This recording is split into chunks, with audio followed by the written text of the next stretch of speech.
Bonsoir, bonsoir. J'espère que vous allez bien. Ne changez pas de poste. Nous sommes un jeudi. Qu'est-ce que Sophie a fait là?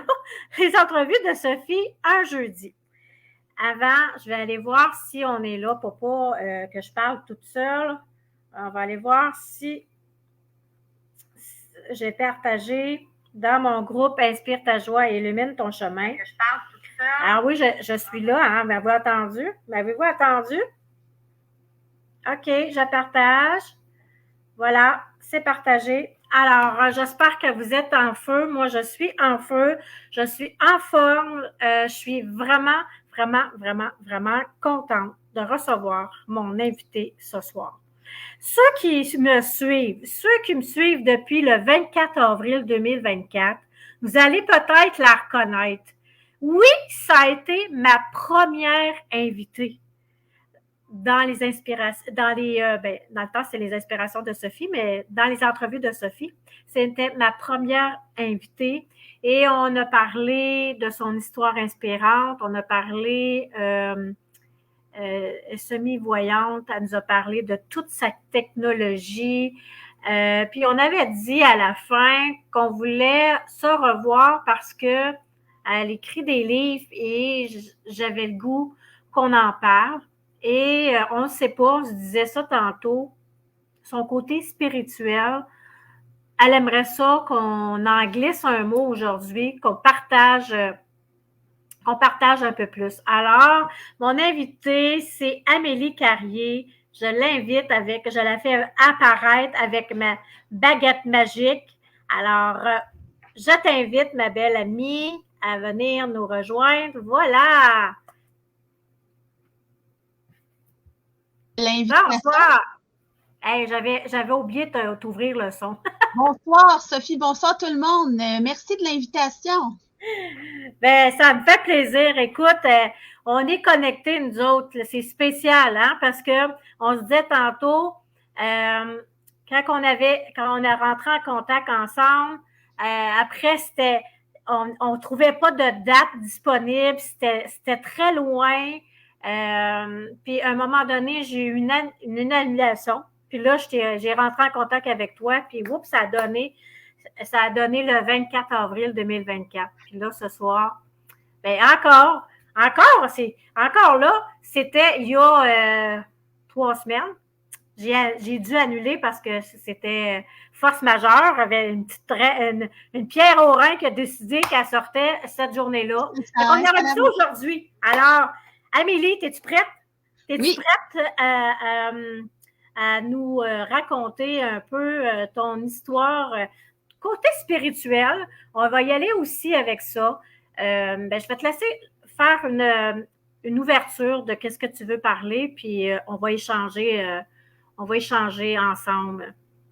Ben oui, justement, pour faire du pouce sur ce que tu disais, moi, beaucoup de choses dans la vie que j'ai réalisées ou que je pensais, mais que je n'étais même pas sûre moi-même de savoir comment j'allais faire pour me rendre à tel endroit ou je savais pas comment j'allais rencontrer telle ou telle personne. Tu sais, c'est un peu comme ça que je t'ai rencontré.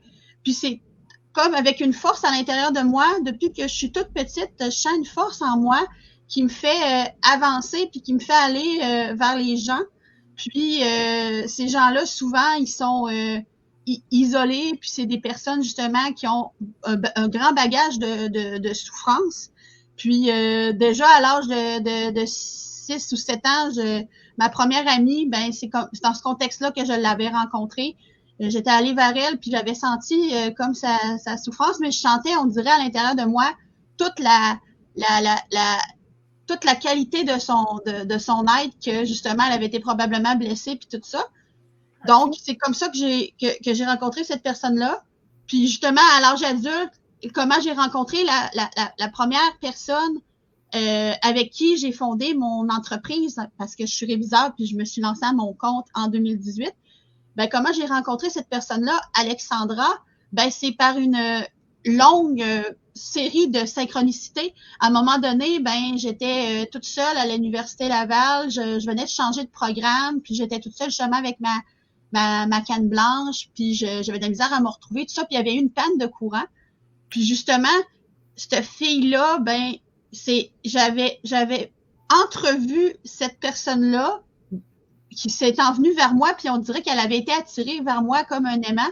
Puis c'est là qu'on était devenus amis, bonnes connaissances, dans le sens que c'est grâce à elle que j'ai pu me rendre à mon nouveau programme qui était en langue française et rédaction professionnelle, moi qui venais de quitter mon autre programme.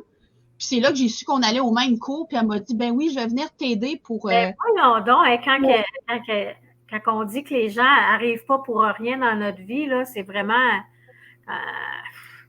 assez synchronicité, comme on dit. Ouais. Puis encore aujourd'hui, on est associés, puis justement, on a beaucoup fait de révisions avec des auteurs inspirés, beaucoup dans le domaine spirituel, parce que ben justement, moi, en quoi j'ai découvert que je me spécialisais dans la révision, c'est que je connecte beaucoup avec les gens justement qui ont vécu beaucoup de coups durs dans leur vie. Comme moi, dans mon enfance, j'ai vécu beaucoup de coups durs. Puis comment j'ai fait pour m'en sortir, c'est en me connectant à cette force-là, puis en écrivant ce qui montait. Des fois, j'écrivais des choses, puis je savais même pas d'où ça venait, de quoi je parlais, mais je sentais qu'il fallait que ça s'écrive. Ben justement, quand je me connecte avec ces histoires-là, ben je me connecte avec l'essence du message que l'auteur porte, puis je me connecte surtout avec l'humain qui est derrière le livre. C'est comme ça qu'on avance ensemble, un pas à la fois. Fait que c'est pour ça que je m'appelle la marraine littéraire branchée, parce que j'aime me brancher à l'essence des messages que les gens ont véhiculés. Mais j'ai découvert ça sans nécessairement, c'est pas moi qui me suis levée un matin puis qui m'a dit, moi, je veux être une réviseure qui connecte avec les livres. C'est venu comme ça, là, sur ma route. Beaucoup d'auteurs que je rencontrais, comme des gens comme toi, par exemple, ben, qui étaient attirés vers moi, ou moi, j'étais attirée vers eux, ben, il y avait toujours une forme de fibre spirituelle. Puis, jamais ouvertement, je l'ai dit aux gens que j'avais un côté-là, tu t'en parles pas nécessairement, OK? Cette sensibilité-là depuis que je suis toute jeune. Mais les gens que j'attirais, ben souvent, j'apprenais qu'il y avait cette sensibilité-là. OK. Mais quand j'étais toute jeune, j'écrivais des histoires dans la fiction, parce que je porte... ouais, c'est ça, là. Dans ton livre, là, c'est quoi le titre du livre? Ça s'appelle Perdre. C'est un acronyme, là, c'est le nom d'une organisation secrète, puis c'est Entre l'ordre et le chaos. OK. Ben, c'est ça. Fait que ça, c'est un livre que tu as créé de toutes pièces. C'est un roman. Oui, mais à la base, ça part d'un essai philosophique sur la peur de perdre, parce que moi, comme je vous disais à l'autre entrevue, j'ai perdu un peu de faculté visuelle à l'âge de 13 ans. Puis, avec ce coup dur-là, ben, comment je faisais pour continuer à avancer? Ben, ma bonbonne d'oxygène, c'était mon écriture. Je créais des personnages qui portaient mes peurs. Je créais un univers où tout était possible. Pendant que moi, dans mon univers, ben, je trouvais ça un peu ennuyeux. Je trouvais qu'il y avait des choses que je n'étais pas capable de faire. Mais mes personnages, eux, ils étaient capables de les faire pour moi. Puis même plus, parce que je les amenais à se connecter à leur magie, parce que moi, je voyais leur magie comme, oui, de la magie, mais je voyais ça un peu comme l'essence qu'il y avait dans leur cœur, qui laissait, quand ils étaient complètement connectés à eux, qui laissait émaner ça. Donc, c'est ça que là, ce livre-là dont je vous parle, que j'ai écrit de 13 à 15 ans, qui est encore sur mon ordinateur, que j'aimerais bien sortir un jour, s'appelle Alliance déchue. C'était comme l'histoire d'une petite ange qui venait mettre l'équilibre dans l'univers, puis éventuellement, j'aimerais bien que ce livre voit le jour. Mais pour l'instant, le premier livre que j'ai sorti, c'est celui-là que j'ai écrit quand j'étais au cégep. C'était lors de mon deuxième coup dur. J'avais eu une atrophie du nerf optique à l'âge de 13 ans. Puis là, à 20 ans, je fais des tests génétiques. Puis là, on me dit que ce problème de santé-là venait d'un problème génétique qui était pas, il y avait pas de médicament qui existe, fait que éventuellement ça se pouvait que ça se dégrade. Donc moi avec cette nouvelle donnée-là, ben je me suis mis à c'était difficile. Fait que là, c'est en allant avec mes personnages, avec mon personnage principal de ce livre-là, que sa peur principale, c'est la peur de perdre. Ben, en me connectant à lui, ben, à travers ses expériences, j'ai pu mettre un baume sur mon cœur. Puis, avec cette intelligence artificielle-là, ben, il pouvait régler les problèmes de mon personnage parce qu'en se connectant à lui, en se connectant à des personnes qui étaient en train de mourir sur la planète, il était capable de leur donner les vivres alimentaires, l'oxygène qui leur manquait sur leur planète pour survivre. Parce que sur cette planète-là, ben, il y a comme eu tellement de dérèglement climatique qu'il y a plus de ressources. Fait que là, en même temps, oui, je pouvais mettre un baume sur ma peur de perdre, mais aussi perdre le contrôle, pas juste de ma vue, mais perdre le contrôle sur l'environnement autour de moi. C'est vraiment en écrivant une fiction que ça m'aide à passer à travers les durs coups de la vie. OK. Mais je transpose mes émotions dans mes personnages. OK. Fait que quand on va lire, il y a de Amélie dedans. Oui, c'est ça, là.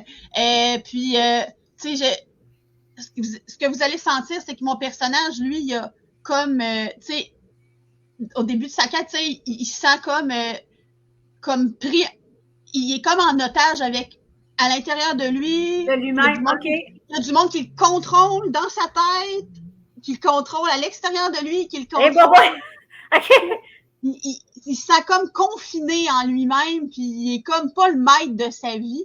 Puis justement, ben je veux amener le lecteur qui peut se sentir comme ça, justement à voir comment il pourrait, qu'est-ce qui peut faire en sorte qu'il peut s'envoler, comme mon deuxième tome que je suis en train d'écrire, qui va sortir bientôt au courant de 2025, va s'appeler L'envol du phénix, justement pour que le phénix renaisse de ses cendres. OK. Mais ça, là, toutes ces idées-là, là, quand tu étais petite, là, tu avais toutes ces idées-là ou c'est juste parce que tu as eu un souci puis que là, ça t'a monté ou t'as ça? Non, j'ai toujours aimé faire... tu sais, j'ai pas fait des cours de théâtre, mais justement avec la fille que la jeune fille que je vous parlais au début que j'ai connecté, on a connecté ensemble, c'est avec nos mondes imaginaires. Tu sais, je la voyais sur son banc, elle était en train de lire son livre Harry Potter à l'époque. Moi aussi, j'aimais beaucoup cet univers-là. Puis là, je lui avais demandé si elle voulait si on voulait ensemble jouer comme dans cet univers-là. Fait qu'on prenait des univers de livres ou de films qu'on aimait, puis on créait des histoires qu'on appelle des fanfictions, puis on pouvait théâtraliser les personnages, puis parler tout seul, puis on avait du fun. Puis là, à un moment donné, ben, tu sais, j'étais capable de me connecter, justement, souvent, je jouais, peu importe, ça peut être des personnages gars, des personnages filles, puis elle faisait d'autres personnages, puis on créait à travers les histoires d'autres personnes. Puis là, éventuellement, ben, j'ai connecté avec j'ai créé mes propres univers, mes propres personnages, mais à la base, là, j'ai toujours été une fille quand même imaginative, qui aimait bien s'entourer de gens qui aimaient les mondes fantastiques, magiques et tout et tout. J'ai une question pour toi. Est-ce que la collaboration que tu as avec cette dame-là, est-ce que si elle n'existait pas, est-ce que tu l'aurais fait pareil? Tu parles là, la fille. La collaboration que tu as eue avec elle, là, c'est. Avec cette fille, c'est une amie, là, tu sais, c'est pas celle-là avec qui j'ai lancé mon entreprise, là.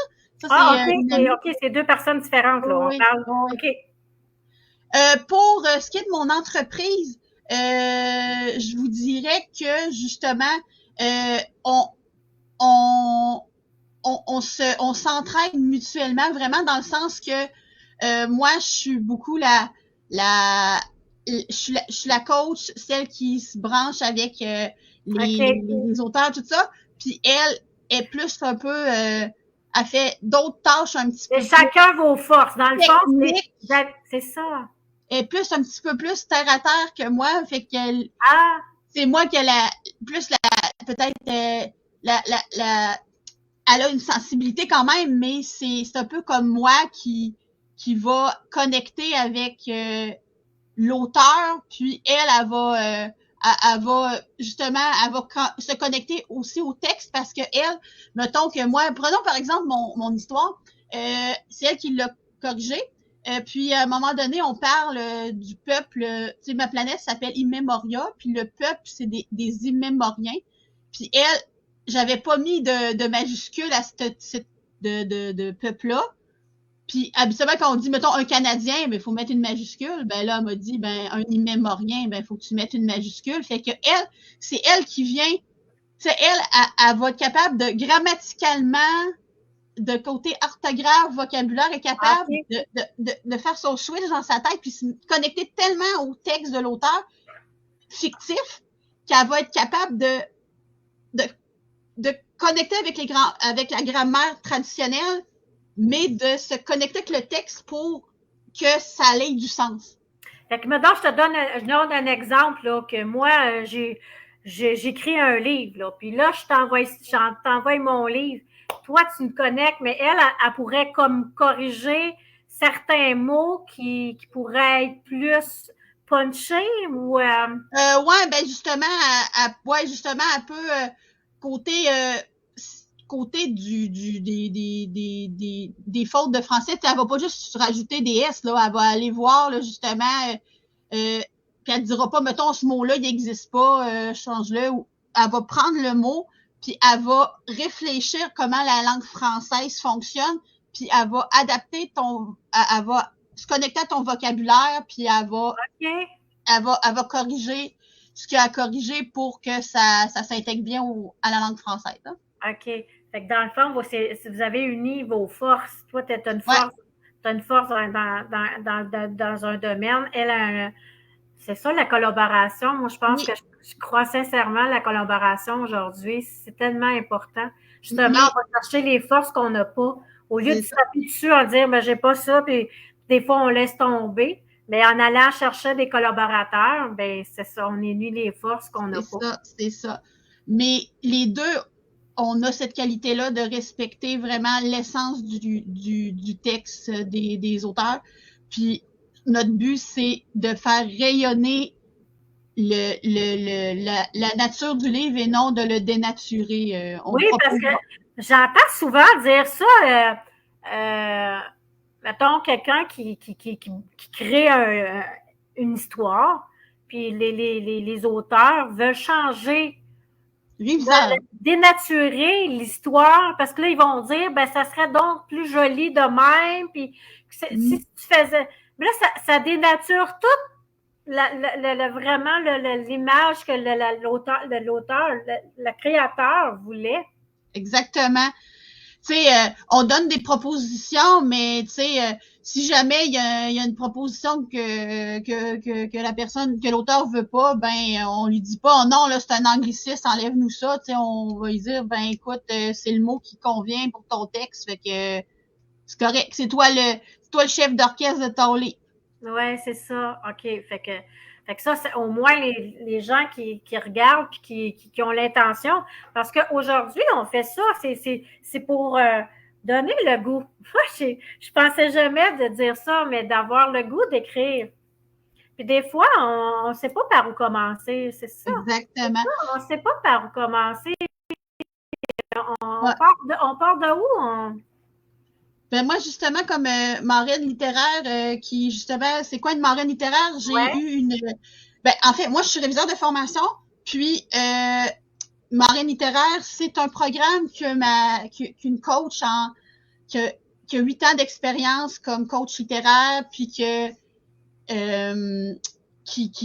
justement accompagne des auteurs depuis ce nombre d'années-là, a fait une formation qui s'appelle marraine littéraire pour nous former sur ces 8 ans d'expérience-là.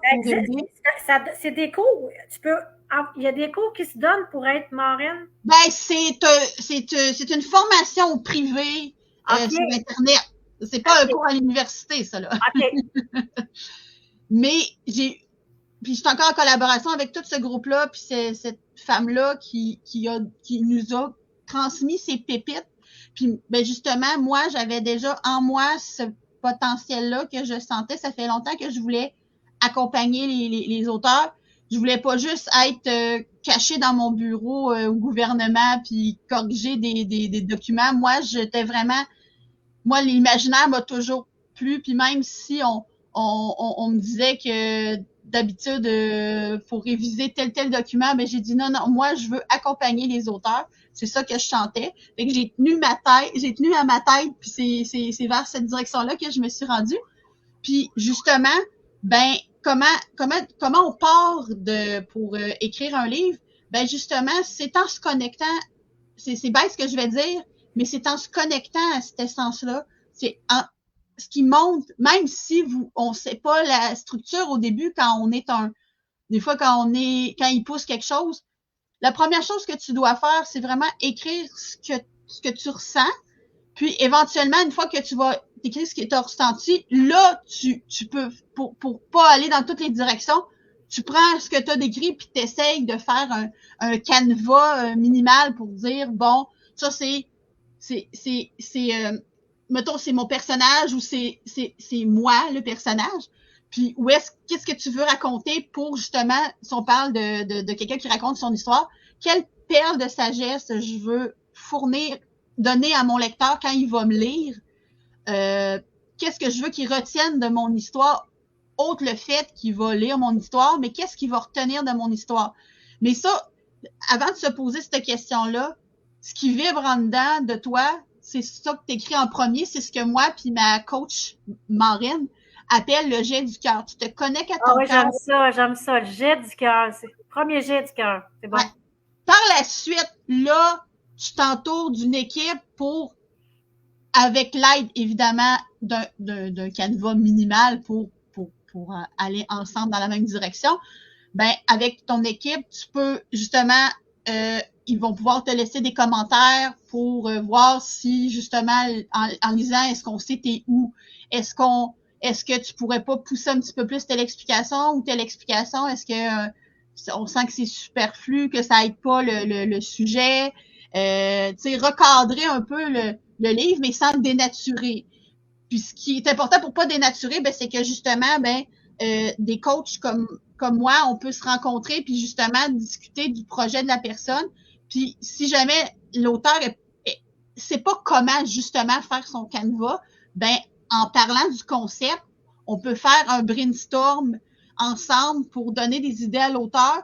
Puis justement en échangeant, ben moi comme coach, ben je peux t'aider à te faire ton canevas pour voir si pour pouvoir prendre ce qui a émergé de ton jet du cœur pour pouvoir plus l'enligner.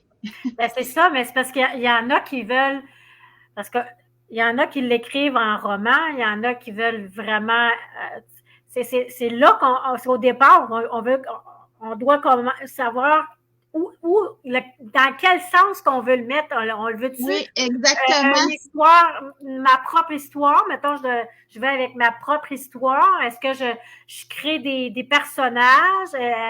Est-ce que je fais vraiment imaginaire?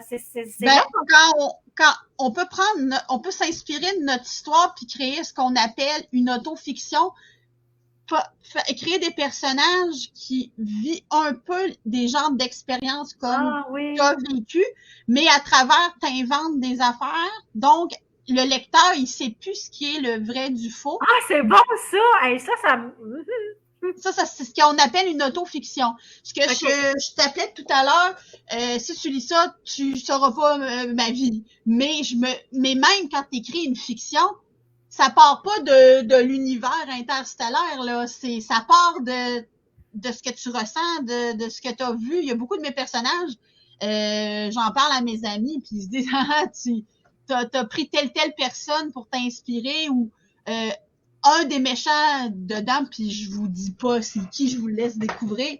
C'est basé sur une expérience que j'ai vécue avec un de mes ex qui a été un peu toxique dans ma vie. Je vous épargne les détails, mais tout ça pour dire, on part pas de rien même pour écrire une fiction. C'est pas, Mettons que moi, là, j'ai fait mon premier jet de cœur. Ouais. Là, je pourrais partir de cette histoire-là, puis là, vu que j'ai fait le premier jet, à partir de là, ça peut se transformer avec des personnages, ça peut se transformer. Ben oui, parce que le premier jet, c'est ce qu'on appelait au primaire le brouillon, entre guillemets, c'est un peu moins poétique. Tu sais, les brouillons au primaire, ça durait 2-3 pages. Ben là, c'est sur un petit peu plus de pages, hein?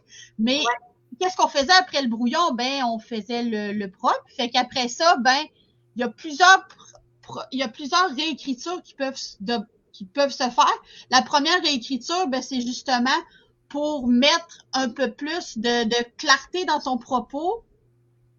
Puis après ça, tu te mets dans les bottes de ton lecteur que tu idéal, entre guillemets, la personne que tu veux inspirer avec ton livre. Puis tu te poses la question, hey, est-ce qu'il va comprendre ce propos-là s'il n'a pas vécu ça? Puis là, ben, t'essayes de te mettre dans ses bottes pour la deuxième réécriture.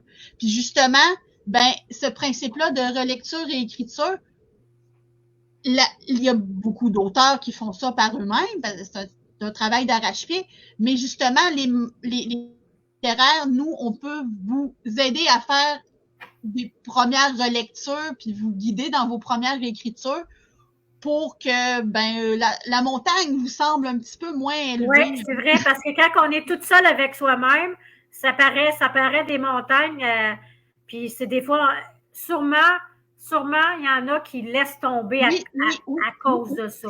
Parce que ce livre-là, là, je vous dis, avant de rencontrer ma coach littéraire que ben je peux vous nommer Suzy Champagne, que j'ai rencontrée aussi par synchronicité. Je peux vous raconter cette histoire-là rapidement.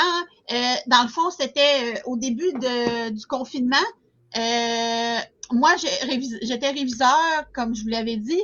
Puis, habituellement, moi, je faisais le tour des salons du livre avec ma collègue Alexandra pour donner des offres de révision, tout ça. Puis là, ben, tout était fermé, fait que je pouvais plus aller dans les salons du livre. Ah, ben non. Donc, j'avais fait une vidéo, comme vous voyez aujourd'hui, puis j'expliquais qui j'étais, tout ça. J'avais envoyé ça à toutes les maisons d'édition. Les maisons d'édition, ils n'ont pas le temps là d'écouter des vidéos, tout ça. Sauf cette femme-là qui s'appelle Suzy Champagne, qui avait écouté ma vidéo. Mais elle m'avait pas tout de suite écrit. Là, c'est après ça, elle est auteure aussi, puis j'avais participé à un de ses ateliers qui s'appelait « Écrire le premier chapitre du prochain chapitre de sa vie ». Puis là, en me présentant tout ça, à un moment donné, elle m'a dit « Hey, la Amélie Carrier, qui est auteure là, dans mon atelier, là, c'est-tu la même qui m'a donné une vidéo? » Ah, yot! Hey, c'est quoi les chances de ça? Fait que là, c'était la seule éditrice qui avait écouté ça. Puis à un moment donné, de fil en aiguille, elle m'a raconté ben, qu'est-ce qu'elle faisait sur le net à cause du confinement, parce qu'habituellement, elle, c'est une globe-trotteur, là, s'en allait au Salon du Livre à Paris quand tout a fermé, puis qu'elle a dû revenir en avion, puis elle s'est réinventée, puis elle a créé une communauté qui s'appelle Les Complices, puis c'est là-dedans que j'ai connecté avec d'autres auteurs en devenir, on va dire, comme ça. Puis elle nous a épaulés pour avancer, nous motiver, puis nous aider à avancer, tout ça. Puis de fil en aiguille, ben on a tellement connecté qu'après ça, elle m'a fait réviser des textes dans sa maison d'édition, puis par la suite, ben j'ai commencé à collaborer avec elle, puis là j'anime avec elle des fois des séances d'écriture, puis ça se peut-tu? Tout ça pour dire que ça faisait 10 ans que je tournais avec ce livre-là. Tu sais, j'ai début trentaine. Ah oui, 10 ans? J'avais début trentaine quand j'ai commencé à penser à cet univers-là. Puis moi, je voulais pas écrire. Je savais pas le chemin à l'époque quand j'étais au cégep. Puis je voulais pas sortir de livre tant et aussi longtemps que je connaissais pas tous les coins de l'univers. Puis vu que j'étais une perfectionniste du français, je vous donne un truc. Ben, corrigez-vous pas tout le temps au fur et à mesure, ça va être dur. C'est une réviseure qui vous dit ça. Mais quand vous écrivez votre jet du cœur, si vous faites comme je faisais au cégep, puis que à chaque fois que j'écrivais une phrase, je voulais qu'elle soit parfaite, ben vous allez perdre votre inspiration. OK, fait que là, c'est ça le jet. Pour ça qu'on dit que c'est le jet. On pitch ça. Ouais. Parce que c'est justement ça que ma coach littéraire m'avait appris, puis qui m'a fait en sorte que j'ai réussi à écrire ce premier tome-là j'ai commencé à travailler avec elle peut-être fin 2020, puis il sortait en mai 2022, pendant que ça faisait 10 ans que je tournais en rond, parce que elle a dit la phrase magique, puis j'ai eu d'autres trucs, mais cette phrase-là m'a marqué, c'est ton premier jet, là, fais-le avec ton cœur, puis c'est votre parfaitement imparfait, puis par la suite, tu vas voir, c'est pas ça que la personne qui va t'éditer va voir, tu vas l'avoir tellement retravaillé que là, ton pire juge, c'est toi. Fait que, OK. On devient trop sévère avec nous-mêmes. Hein, exactement.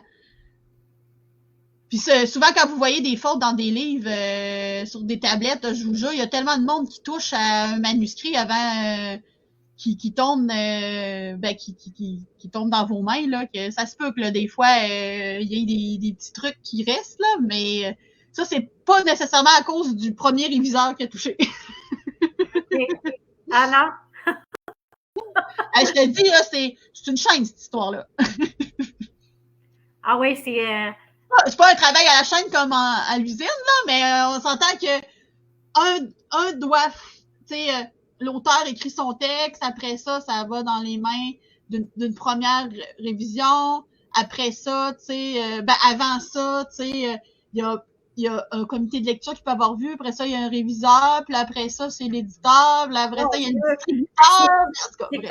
C'est compliqué, les gens vont dire, ça donne quoi? C'est bien trop compliqué. Bon, on peut-tu faire ça simple? On peut-tu faire ça simple? Justement, c'est pour ça que notre groupe Marraine littéraire existe.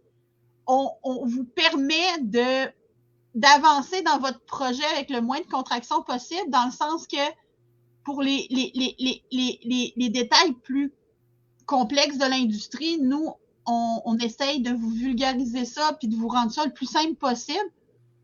Donc, puis on vous accompagne pour que le texte soit à un niveau supérieur. Je vous jure pas qu'à chaque fois qu'on collabore, que c'est l'édition assurée, mais ça peut vous donner un coup de pouce pour attirer l'attention d'un éditeur ou pour vous aider à vous auto-éditer. Mais tous ces détails-là... C'est quoi toute cette différence-là? S'auto-éditer, l'éditeur, aller chercher une maison d'édition... tout ça, c'est complexe, ça, là. Ah, ben, ça, justement, s'auto-éditer, c'est justement, t'as ton produit, puis t'as fait ton livre, tout ça, puis tu t'accompagnes toi-même de ton équipe de spécialistes, un petit peu comme, mettons, mon équipe, puis qui va... puis connecter avec aussi, mettons, un infographiste, ça, puis une personne qui va t'aider à aller voir un imprimeur, tout ça, tu formes ton équipe, mais c'est toi qui as comme le 100% de ta...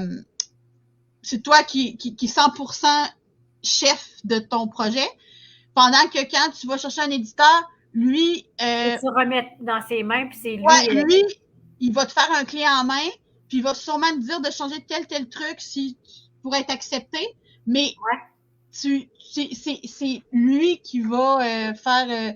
qui va trouver les réviseurs, qui va trouver les infographes, qui va avoir son équipe. Mais pour être accepté par ce genre de maison d'édition-là, il faut savoir, il faut pas donner le jet du cœur. C'est sûr qu'il t'acceptera pas avec le jet du cœur. C'est pour ça qu'il faut quand même qu'il y ait eu un travail. Puis si jamais il voit que tu as eu le souci de te mettre dans les bottes de ton lecteur, puis que tu as l'air quand même d'avoir travaillé ton texte, ça, puis si c'est le bon timing, ça, je vous cacherai pas que des fois, les éditions, ils nous refusent parce que c'est pas le bon timing. Mais si toutes les étoiles sont alignées, ça va... l'éditeur va te prendre, puis il va... Ça veut dire que ceux qui sont des librairies, ils ont passé... on pense pas à ça, hein, quand on voit un livre. On voit un livre, bon... Mais tout ça pour vous dire, pour toutes ces technicalités-là, si vous me rencontrez, là, je vais essayer de vous vulgariser ça encore plus pour que vous faites votre décision vous prenez votre décision en toute connaissance de cause. Puis par la suite, une fois que vous avez choisi votre voie que vous voulez prendre pour tenir votre livre dans vos mains, ben ensemble, on regarde les étapes à faire pour aller vers la direction que vous avez choisie. Hey, ça, là, j'ai une question que je suis sûre que quelqu'un va poser à un moment donné. J'espère de pas trop vous avoir découragé ou vous avoir trop perdu, là. J'espère que non, hein? Est-ce que ça coûte un bras et une jambe, ça, tout ça, là? On parle pas de montant, mais est-ce que on se dit, c'est bol, là, ça va-tu me coûter un bras et une jambe? Je vais hypothéquer ma maison. Ben, pas à ce point-là, mais c'est sûr que, tu sais, ça dépend de ce que tu veux faire avec ton livre, tu sais. Justement, ben, si tu veux quelques copies pour laisser ta marque dans ton entourage immédiat, tout ça, pour un peu tester la réception du public. Puis si tu veux justement, tu sais, tout le monde qui veut laisser sa trace peut faire ce processus-là, mais c'est sûr que dépendamment de qu'est-ce que tu veux faire avec ton livre, si jamais tu veux en avoir une plus grande visibilité, ça peut coûter plus cher, mais en même temps, c'est comme une carte de visite de luxe. Imagine-toi la personne qui a écrit son livre par rapport à la conférence qu'il fait, puis que là, justement, le monde achète son livre, puis là, ben, en lisant son livre, ils vont aller le voir en conférence, ben, justement, le livre, s'il vient accompagner ton expertise, ça vient un peu comme les gens vont dire, hein, c'est dommage sérieux ce que la personne fait, tu sais, en voyant l'écrit, ben, ça vient accompagner ce que justement ce que tu avais véhiculé comme entrepreneur. Mais si jamais tu veux pas nécessairement aller dans une voie entrepreneuriale, ben c'est quand même possible d'y accéder. Fait que dans le fond, ça doit fonctionner personnalisé avec des forfaits, tout dépend. Si tu rencontres les gens, puis tu personnalises, tu as sûrement des forfaits. Mais je dirais que ça dépend de la voie éditoriale que tu prends, là. C'est sûr que il y a des voies maintenant que justement plus actuelles que comme je t'expliquais que c'est souvent par les médias sociaux, mettons que tu te fais connaître justement, puis en faisant une communauté, ben là, ben tu trouves des lecteurs, puis ces lecteurs-là vont payer ton investissement. Tu sais, c'est comme un investissement. Le coût que tu as payé, ben éventuellement, ben en te faisant de la visibilité pour tes autres activités, ben ça va rentabiliser ton investissement. OK.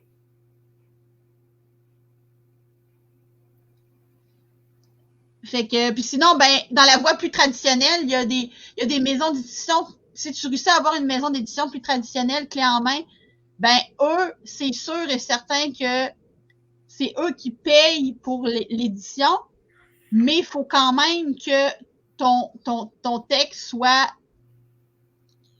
au niveau qu'ils vont t'accepter. Donc, au préalable, c'est bien d'avoir fait affaire avec des particuliers en confiance pour t'amener jusqu'à ce point-là.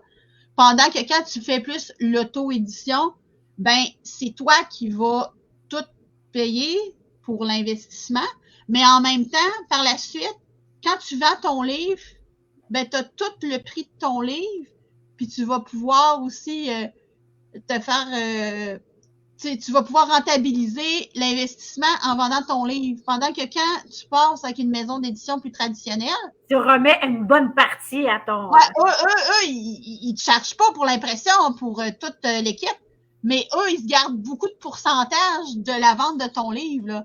Tu sais, pour te donner des chiffres, des auteurs qui sont avec des grosses maisons d'édition, par exemple, ben ils vont juste après avoir payé toute la chaîne du livre qui a fait ton livre, eux, ils vont avoir 10% du livre dans leur poche.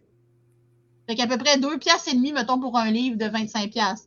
Pendant que quand tu as tout investi avant de faire le livre, ben, quand tu vends ton livre, ben, si tu le vends à 25, tu as 25. C'est complètement à toi, parce que c'est ça. Ouais. Fait que oui, les deux méthodes demandent de l'investissement, mais pas au même moment. OK. Façon de dire que c'est pas gratuit, mais si tu as le cœur de te mettre dans ce... Ben, c'est un processus, hein, c'est sûr que... Tu as le cœur de te mettre dans ce processus-là, puis ouais. que tu y mets du tien, ben, les résultats que tu vas réobtenir avec ça, pas juste à cause du livre, mais aussi avec tout ce que ça va t'amener, comme toi, mettons que si tu publies ton livre, ben, les gens de ta communauté, ben, c'est eux qui vont te lire, puis ça va ça va venir un peu te donner de la notoriété. Souvent, le livre va te donner une notoriété dans le message que tu veux véhiculer. C'est beaucoup ça que ça peut apporter, écrire un livre sur ce qu'on porte en soi. Oui, c'est surtout ceux qui font des conférences ou qui sont sur les réseaux sociaux. C'est comme ça complète je dis, la notoriété est là.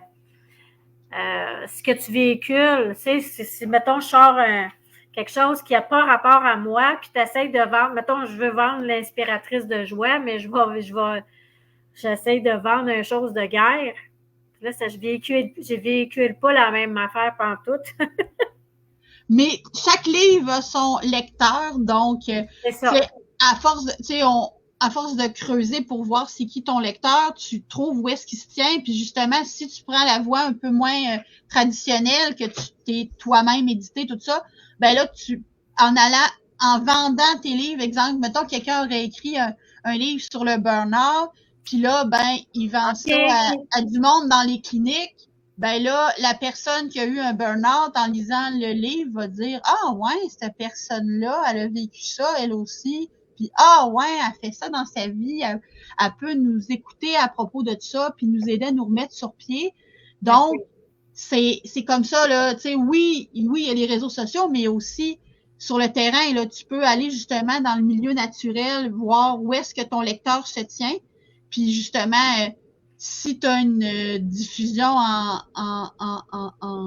librairie, ben justement, la bibliothèque peut l'acheter, puis là, ben justement, dans la bibliothèque, tu peux dire aux gens justement qui ont un peu moins de sous, mais que tu sais qu'ils lisent ils lisent des romans pour s'évader, tout ça, d'aller te lire à la bibliothèque, puis après ça, de bouche à oreille, ben mettons que ce livre-là, il vient connecter avec les jeunes dans les écoles, par exemple, ben les jeunes, ils vont s'en parler, puis ils vont dire « Ah ouais, t'as-tu lu ce livre-là? » Comme moi, quand j'allais voir mon ami, puis que justement, je disais « Ah ouais, tu lis le même livre que moi, ça veut dire que t'aimes tel univers, puis c'est comme je dis, il y a du bouche à oreille, puis il y a du bouche à clavier maintenant. »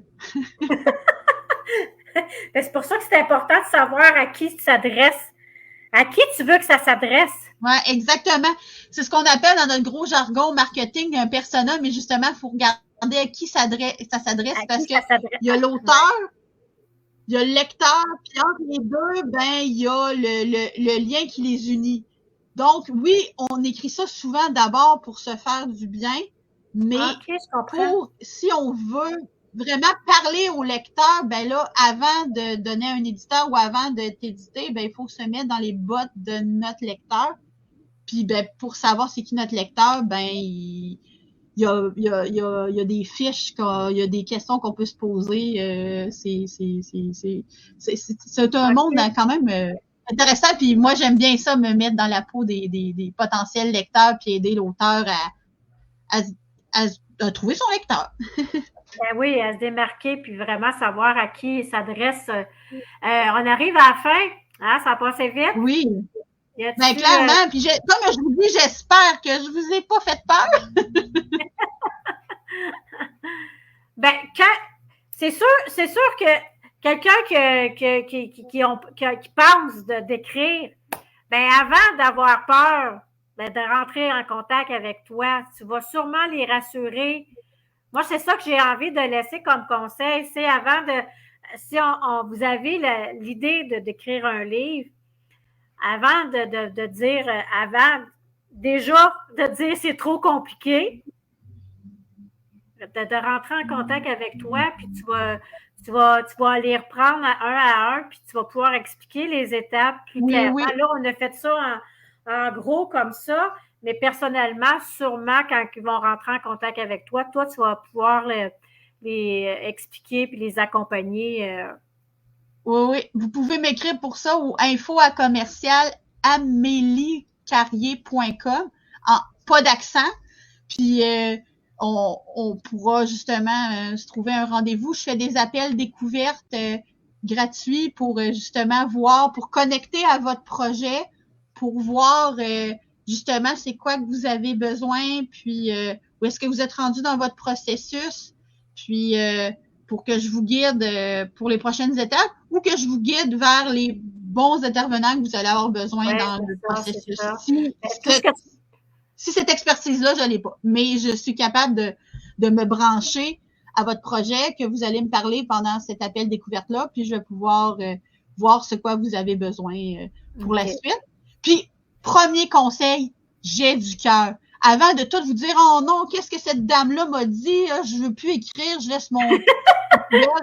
ben, écrivez c'est ça que je voulais vous dire aujourd'hui. Connectez-vous à cette force-là que vous avez en vous, que moi, inconsciemment, je me connecte avec elle depuis que je suis toute petite, puis que je laisse exprimer par mes mots, mais on est plusieurs artistes comme ça que, justement, il y en a qui expriment leur force, leur essence, leur créativité dans la danse. Il y en a d'autres que c'est par les arts visuels, il y en a d'autres que c'est par le chant.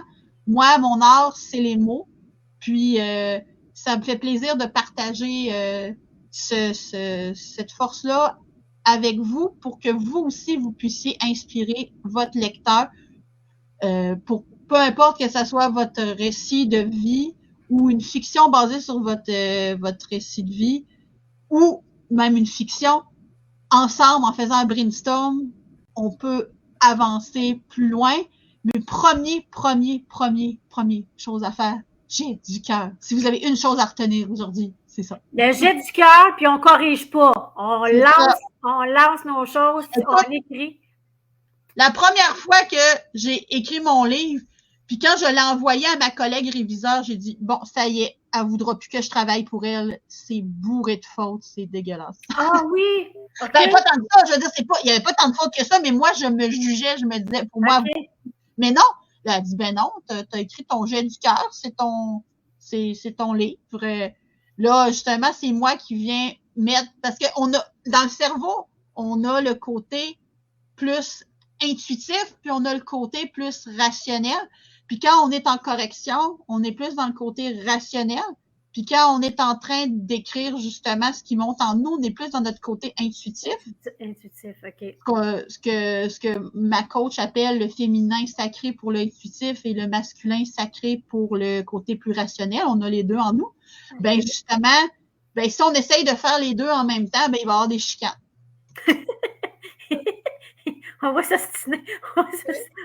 On va commencer à s'astiner. J'ai fait pendant 10 ans. Je m'ostinais avec ma réviseur intérieure puis mon auteur, puis on se battait. OK. Là-dedans, il y a une guerre télépathique qui dure 100 ans. Là. Moi, j'étais dans cette même guerre-là. Ça n'a pas duré 100 ans, elle a duré 10 ans. Fait qu'il faut se faire confiance. Oui. Puis, il faut aller chercher, tu sais, on a parlé de collaboration, de ne pas rester toute seule, de se trouver une équipe. Oui. Parce que tout seul, on peut le faire. Il y en a qui réussissent. Mais je pense que la collaboration entre humains. Oui. Puis c'est un pas à la fois qu'on arrive à faire nos projets. Il ne faut pas voir le bout de la montagne trop haut. Il faut commencer par le plus petit pas possible qu'on peut faire. Puis on n'essaye pas d'aller en haut, justement, j'ai dit de la montagne. On commence par l'écrire, puis on essaye de lâcher prise pour qu'après ça, ben justement, on va connecter avec les bonnes personnes pour aller plus loin. C'est pas juste dire, tu sais, si on est tout le temps dans notre mental en train de dire faut que je fasse ça, faut que je fasse ça, ben ça va couper l'inspiration, puis ça va peut-être couper l'énergie qui va t'attirer les bonnes personnes pour avancer. Comme quand je t'ai rencontré, ou quand j'ai rencontré cette Suzy-là, Champagne, ou quand j'ai rencontré Alexandra, ou même quand j'ai rencontré mon ami qui était tout seul sur un banc de parc quand j'étais au primaire. C'est ça, c'est ça. C'est souvent en lâchant prise, on attire les gens qui peuvent venir collaborer avec nous. Et au contraire, comme j'ai déjà vécu, ben des fois quand justement on va beaucoup se taper dessus, tout ça, c'est comme le vilain dans mon roman, ben que j'ai calqué sur un peu la personne toxique que j'avais rencontrée, ben c'était en me tapant dessus, en me disant que avec mon problème de vue, ben peut-être que mon avenir serait plus difficile, tout ça, puis tu sais que j'ai pas tout le temps fait comme j'ai des problèmes de santé, let's go, on y va là. Ben ça n'a pas toujours été comme ça. Tu sais quand des fois tu te connectes plus à ta noirceur, ben des fois t'attires un petit peu plus à ton manque de confiance, à tes peurs, ben des fois t'attires les gens qui ont soit ces mêmes peurs-là, ou qui vont profiter de ta peur pour justement t'écraser. T'écraser, oui. T'écraser. T'es bonne à rien. Écoute, voyons. C'est ça. Ils vont te diminuer, puis ils vont te dire, t'es pas, voyons, on va t'envoyer. Hein. Fait qu'en tant que réviseur spirituel et auteur, ben c'est le message que j'avais à vous passer aujourd'hui. Puis tout ce que je vous dis là, c'est pas des trucs que j'ai appris. Ben oui, ma révision puis mon coaching, j'ai eu des formations. Mais pour tout ce que je vous ai parlé par rapport à l'humain, c'est du ressenti, puis selon les expériences que j'ai vécues. Donc, c'est de ce communiard spirituel que je voulais vous faire. Ben, merci beaucoup, ma belle Amélie. Mets toutes tes coordonnées en dessous du vidéo. Tu as donné une adresse tantôt. Là, tu peux l'écrire en dessous du vidéo, dans la page. Moi, je l'ai mis dans mon groupe privé, les inspire ta joie et illumine ton chemin, puis l'autre groupe aussi, la page. Aussi, je te demande, je vais faire ça live comme ça. Normalement, je mets mes entrevues sur YouTube. Est-ce que tu me permets de mettre l'entrevue sur la chaîne? Avec plaisir. Avec plaisir, OK. Ben, je te remercie beaucoup. Je vais t'envoyer ça. Je vais faire ça, puis je l'envoie, puis je te l'envoie pour que si tu veux le partager. Merci pour ce partage-là. Merci. Merci. Puis j'espère que les gens qui ont écouté, qui vont réécouter, parce que vous pouvez le réécouter en rediffusion, que ça vous a donné envie de plonger, d'y aller quand même si on a peur. Des fois, faut sortir de notre zone de confort. C'est sortir de notre zone de confort. Puis d'oser faire des choses qu'on n'a peut-être pas l'habitude de faire, puis qu'à soir, en regardant ou quand vous allez écouter, que ça vous dit et que ça fait longtemps que j'y pense, mais je le fais pas, puis je le fais pas. Mais là, j'espère que ça a inspiré des gens. Ben, je vous le souhaite. Fait que tu mets toutes tes coordonnées, puis reste là 2 minutes, je te reviens, OK? Merci pour votre écoute. Bonne soirée. Merci. Bye-bye. Une autre soirée. J'espère que ça vous a donné le goût. Si ça fait longtemps que vous avez espérance d'écrire un livre, peu importe, là, comme elle dit, là, peu importe ce que ça va donner, faites votre premier jet. Soyez pas trop perfectionniste. Lancez-vous, écrivez, puis avec son aide, avec l'aide de son équipe, vous allez peut-être créer un livre qui va inspirer d'autres humains. Moi, je crois vraiment que les humains sont faits pour inspirer d'autres humains. c'est ensemble qu'on peut s'inspirer. Puis des fois, on rencontre des gens, hein, le parler de synchronicité, des fois, on rencontre des gens, puis qu'on n'avait pas on se connaissait pas, moi, je la connaissais pas. Puis, on s'est rencontrés, puis là, puis peut-être que moi, j'ai fait mon premier jet pour écrire mon livre. Alors, peut-être un jour, en 2025, vous lirez mon livre, Célébrer ma vie. Alors, je vous souhaite vraiment une très belle soirée. Et j'ai dit souvent, profitez, et si Dieu le veut, on se revoit. Là, on se revoit lundi prochain. Il y a une autre entrevue avec un autre invité. Merci, bye bye.